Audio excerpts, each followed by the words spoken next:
Okay, so there's one part of this movie we need to talk about. Peter! We slept in!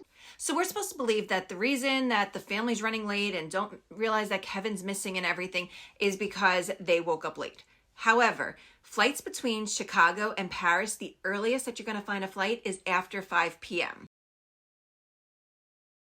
And this is because, let's say you have a 5 p.m. flight out of Chicago. It's an 8-hour flight over there, so you're landing at 1 a.m., which is Chicago time, but add 7 hours because you're in Paris, it's 8 a.m.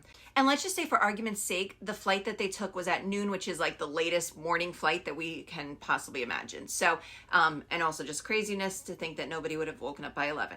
But anyway, so here's the travel math. If the flight was at noon, it's 8 hours over to Paris, which should be 8 p.m. Chicago time. However, we have to add 7 hours for the time difference. They land in Paris at 3 a.m. And it's not that it's just a silly mistake because Chicago and Paris are such unique destinations.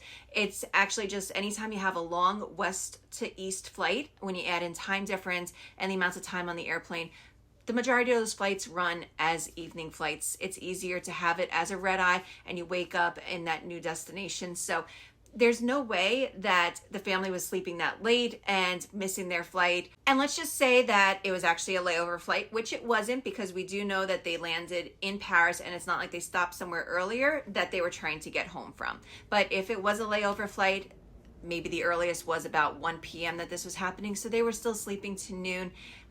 It's a totally different travel world that this movie lives in.